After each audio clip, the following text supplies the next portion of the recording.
नमस्कार जय जगन्नाथ दर्शक बंधु आपण मानक ओडिया भाइराल टॉपिक चैनल को स्वागत। आज हेउची जून मास 6 तारिख। तेबे चलंतु आजिर 10टी मुख्य खबर गुड़िक उपरे नजर पकाइबा। जदि आपण चैनल टी रे नुआ आसीचंती तो चैनल टी को सब्सक्राइब करी बेल आइकन को प्रेस कर दियंतु एवं वीडियोटी भल लागिले वीडियोटी को लाइक एवं शेयर मध्य करिवे। प्रथम खबर राशन कार्ड को नहीं जोगाण मंत्री देइचंती बड़ सूचना। जून रे सरीब ई-केवाईसी प्रक्रिया बाद बढ़ी पारंती 20 लाख हिताधिकारी। 95% हिताधिकारी ई-केवाईसी कर सारिचंती। जून रे ई-केवाईसी प्रक्रिया सरिले जे माने करि नाहंती सेमानकु बाद दिया जीवो। नुआ सरकार आसिला परे 17 लाख आवेदन आसीथिला। 6 लाख राशन कार्ड एबे दिया चलीची। आउ 15 लाख कार्ड अप्रूव सरिची। केवल ब्लॉक ऑफिस नुहे जनसेवा केन्द्र रे ऑनलाइन आवेदन हेउची। नंबर 2 ओडिशा आसी पारंती प्रधानमंत्री नरेंद्र मोदी। राज्य सरकार वर्षपूर्ति उत्सव रे प्रधानमंत्री नरेंद्र मोदी जोग देई पारंती। जून 11 किंबा 12 तारिख रे ओडिशा आसीबा संभावना रहिची।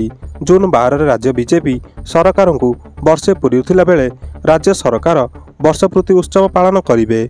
एथिपई सरकार शहर और गाँव को जिबे, लोकों पाखरे पहुँचबे। वर्षक मध्य देइथिबा प्रतिश्रुति केते पालन करछंती तार रिपोर्ट कार्ड कर रखिबे। जून 19 जाए चलिबो कार्यक्रम। एथि सहित सरकार राज्य स्तरीय भव्य समारोह आयोजन करिवे। नंबर 3 रेल विभागर बड़ निष्पत्ति तत्काल टिकेट पाई जांच एवं आधार कार्ड। भारतीय रेलवाई तत्काल टिकेट बुकिंग पाई ई आधार को बाध्यतामूलक करने को निष्पत्ति नेइची। एही नुआ नियम अनुसार यात्री मानकु तत्काल टिकेट बुक करने पाई ई आधार व्यवहार करने को पड़िबो, जहाँ डिजिटल रूप से आधार कार्ड रो सत्यता जांच करिबो।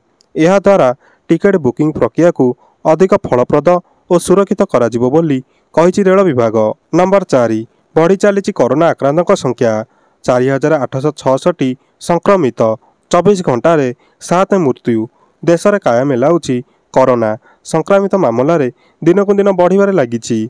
केंद्र स्वास्थ्य मंत्रालय तथ्य अनुसार देश में मोट आक्रांतक संख्या 4866 रही। एजाएं सर्वाधिक मामला केरल चिन्हित होईची। गत 24 घंटा रे 564 मामला सामना को आसीथिबा बेले 7 जनकर मृत्यु होईची। नंबर 5 आगामी 24 घंटा पर्यंत राज्य में कालबैशाखी हालुकारू मध्यम धरणर वर्षा संभावना। आगामी 24 घंटा पर्यंत राज्य में जारी रहिबो कालबैशाखी प्रभाव। आगामी 7 दिन पर्यंत राज्य में किछि ना किछि स्थान रे हालुकारू मध्यम धरणर वर्षा हेबार संभावना रही। यह उपकूल जिला गुड़िकरे बिजुली घड़घड़ी सह 30 ରୁ 40 किलोमीटर प्रति घंटा बेगरे झटका पवन मध्य अनुभूत हेबो। आसंता काली मध्य उपकूल जिला गुड़िक सह मयूरभंज, केन्दुझर, रायगड़ा, मालकानगिरी और कोरापुट जिले में गोटे दुईटी स्थान रे वर्षा हेबार संभावना रही। नंबर 6 आज श्रीमंदिर रे रुक्मिणी हरण नीति। अपराह्न 1 ରୁ संध्या 6टा पर्यंत भक्तों ପାଇଁ दर्शन बंद। आज ज्येष्ठ मास शुक्लपक्ष एकादशी तिथि रही। यही अवसर में श्रीमंदिर रे रुक्मिणी हरण और विवाह उत्सव नीति अनुष्ठित हेबो। एणु प्रथम मंडप रे भोग शेष होगा परे सर्वधारणा पाई दर्शन बंद रहिबो। अपराह्न 1 ରୁ संध्या 6टा पर्यंत सर्वसाधारण पाई दर्शन बंद रहिबो। नंबर 7 टोकन पाइला परे भी चाषी हताश। धान किणुनाहांती सरकार। खरीफ गला, रबी सरीब, पुणी खरीफ फसल आसीबो, तथापि चाषी टोकन टेंशन गलानी। चाषी को जेतिकी परिमाण धान बिक्री पाई टोकन मिली सेतिकी धान किणा जाऊ नाही। सैटेलाइट आधार रे जमी को देखी धान किणिबाकू टोकन दिया जाइथिला, किंतु सेतिकी धान किणा जाऊ नथिबार अभियोग होईची। बरगड़रू बालेश्वर समान अवस्था। धान बिक्री पाई चाषी टोकन पाई मंडी रे गदा करिसंती, किंतु सरकार पठाऊ नाहंती। सरकार टोकन अनुसार धान किणिले चाषी उपकृत होई पारंते, हेले धान अमल समय को आखि आगरे रखी ठीक समय रे टोकन दिया जाऊ नाही। दिया जाउथिबा टोकन अवधि किछि दिन परे शेष हेबो। एणे मंडी और बिल रे धान वर्षा रे भिजी गलानी। फल चाषी अन्य राज्यर सरकार को व्यवसाय को धान बिक्री करबा पई बाध्य सरकार करुचंती। नंबर 8 मेक इन इंडिया प्रतिरक्षा प्रकल्प को मिले बड़ सफलता।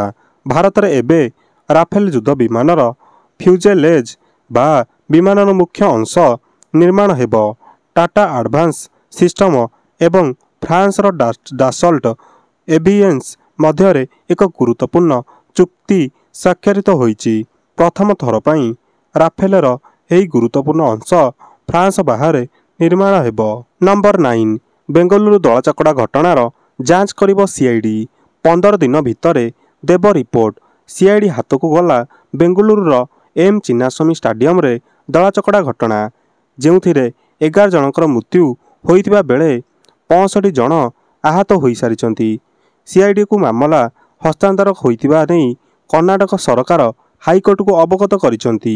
घटनार दृढ़ तदंत करिबा पई सीआईडी अधीन रे एक स्वतंत्र तदंत दल गठन करा जाइबो। नंबर 10 कोविड बढ़ुतिबा नेई गणशिक्षा मंत्री प्रतिक्रिया। देह खराब हेले स्कूल आसीबेनी छात्र छात्री। राज्य में बढ़ी चली कोरोना संक्रमित संख्या। गत किछि दिन हेब कोविड संक्रमित चिन्हट होइतिबा बेले 18 रे पहुंची आक्रमिक संख्या। यार भितरे कोविड को नहीं आज मुह खोलिचंती गणशिक्षा मंत्री नित्यानंद गंड।